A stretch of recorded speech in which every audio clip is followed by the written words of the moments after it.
ఇగో ఇవాళ రేపు ఏం పిల్లలో ఏమోనుల్లా ఇక గీడిగో అమ్మ జరగి కొత్తిమీర అందుకరాపో అంటే కాళ్ళు నొస్తున్నాయి అంటారు, నెత్తి నొస్తుంది అంటారు. కాలేజీలకు పోయి వచ్చేసరికి సాలు అవుతుంది. ఇక అప్పటోళ్ళు అయితే అన్నీ కొట్టుక తిన్నారు కాబట్టి మైళ్ళు అయితే నడిచిండ్రు. ఇక ఇప్పుడైతే గీ కూర వద్దు గా కూర వద్దు అని 12 వంకలు అయితే పెడతారు. ఇక ఎట్లయితే ఎట్లా అని గిట్లా ఏదైనా బలంగా చేసి ఇస్తామా అంటే ఇక దీనికి 12 వంకలు పెడతారు. ఇక గిదేంది గదేంది అని ఇక ప్రశ్నల మీద ప్రశ్నలు అడుగుతారు. ఈ పిల్లలతో వచ్చింది. ఇక మా అమ్మనైతే ఇక మంచిగా పూరీలు గీరీలు అన్నీ తింటుంది. మా అమ్మకి అరుగుదల మంచిగా ఉంది ఇప్పటికైనా 70 ఏళ్ళకైనా.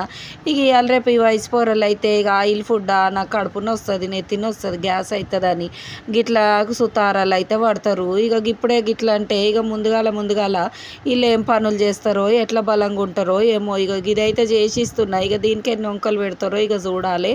ఇక మొత్తానికి ఎట్లా చేసిన వాళ్ళు తినేదే మనకు కావాలి కదుల్లా. ఇక గిట్లా ఇదైతే చేసి ఇచ్చిన. ఇక షుగర్ పేషెంట్లు అయితే చక్కెర వేస్తే తినరు కదా అని ఇట్లా బెల్లంతో అయితే చేసిన. ఇవాళ మంచిగా కుదిరింది. ఇక మీరు కూడా మొత్తం వీడియో చూసి నచ్చినాకనైతే చేసుకొని ఒక కామెంట్ అయితే పెట్టుండ్రులా. నాకు మళ్ళీ వస్తాం మరి. Bye bye.